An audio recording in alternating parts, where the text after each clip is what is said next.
Welcome to Vancouver's West End, where I live and work and play. Hey there. Welcome to the height of planting season. Of course, this scene is not about planting, it's about this giant rhodo. It's the biggest rhodo I take care of, and it's looking really good this year after some trimming down below. Get some airflow through there, keep it clean, not overgrown. All the rhodos and the azaleas like pruning right after blooming. So the routine for rhodos and azaleas is feed them while they're budding, before they bloom. Then feed them again after the blooms are totally finished, and trim them as soon as possible right after blooming, only once a year.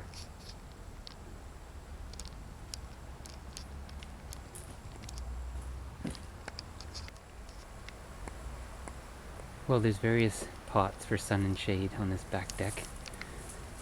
Then the shade flower bed, which I introduced you to last year, containing large fuchsias, begonias, some lavender,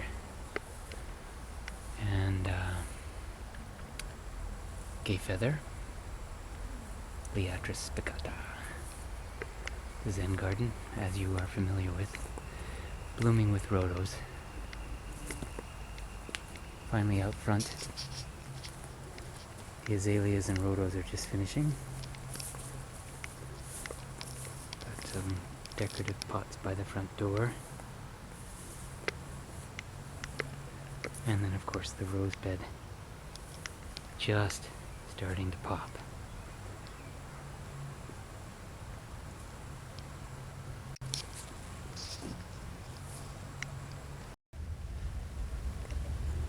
Well, there's not much to report from my new customer in the planting department.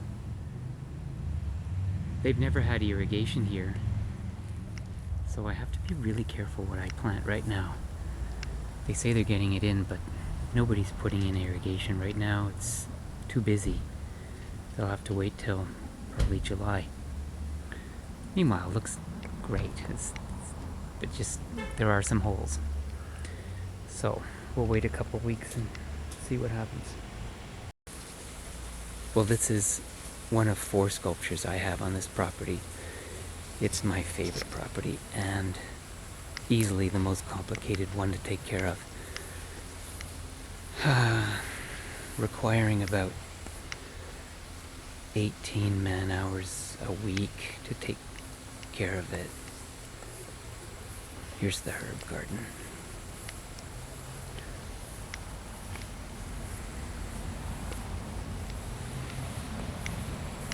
And we have the English garden.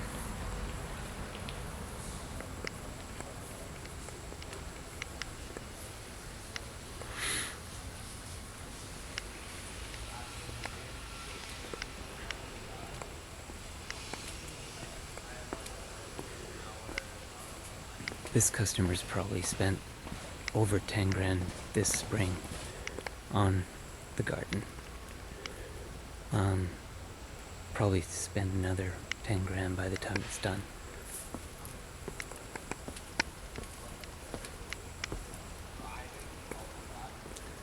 This is today's planting. Some shade, some sun. Okay, here's another one of the sculptures I have on this property. It's a sleeping Brahmin bull. He's supposed to be sleeping on the beach, but we don't have a beach around here, so he sleeps in the garden. It was the first, I believe, larger scale cement sculpture I made maybe 15, 20 years ago, something like that. It's been collecting moss. You can see growing on the rough surface. I left the surface untreated and then painted yogurt on it to encourage moss to grow on it. But because it was in such a moist environment, the horns cracked and started to fall apart. So this past winter I brought it under shelter here, and now I'm restoring the horns, and I will paint them later with liquid copper. Once the liquid copper is on and still wet, I will spray it down with an acid patina that will change the copper to a greenish colored, oxidized green copper. which will hopefully eventually, at first it'll look way too new, but eventually it'll blend in with the rest of the sculpture, I hope. Anyway, we'll get this back in the garden soon. I'm in the courtyard of a newish customer.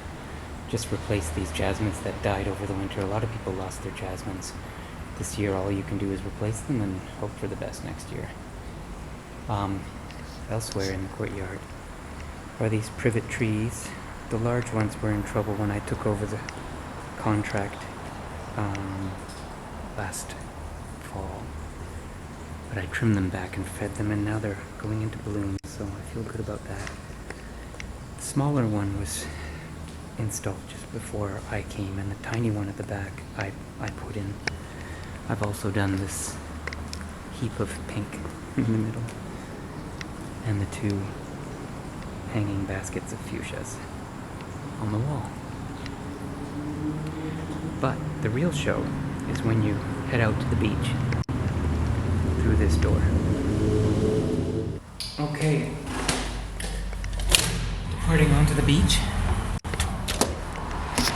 Oops. Very busy. We have 3 beds out front with tall columnar cherry trees that were pretty about 3 weeks ago. Along the bottom is campanula, which is just finishing.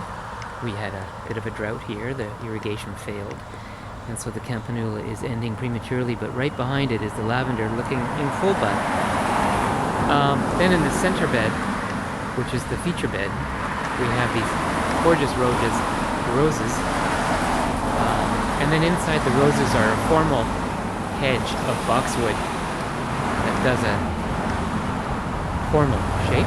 And then inside that, just planted today, the cosmos were planted a couple weeks ago and survived the drought. But just planted today, after the irrigation is fixed, is 12 phlox, 6 purple and 6 deep pink. So we'll come back later this summer and see how they're doing. Finally, in the last bed, same as the first one. Tall cherry tree. Campanula down below. Well, at this customer, the allium is just about finished. I'll take it down next week. In front of it is a nice pink spirea, and in front of that is a ring of geraniums and sun patience. My sculpture, of course, is in the background. Over there, crazy little bird that's kind of leaning over. It looks like it might fall down. But most of this garden has been planted. You can see a knockout rose here. A nice waving line of mondo grass. Another sculpture of mine. This is a big sculpture promo video. We're just putting in these purple osteos next to the yellow one. And then in the background we got lots of foxglove, lamb's ears, snowballs, lobelia, and then this giant tall grass. It's not pampas, it's actually a pink flower, but when the flower of this grass dries, it makes a fantastic dry bouquet. I have one in my studio, it's so pretty. And then this is a new bed of sun patience again, which are struggling because there's not enough water. We have a sculptural willow, bunch of dusty miller that's just about to flower yellow, and some roses in the background.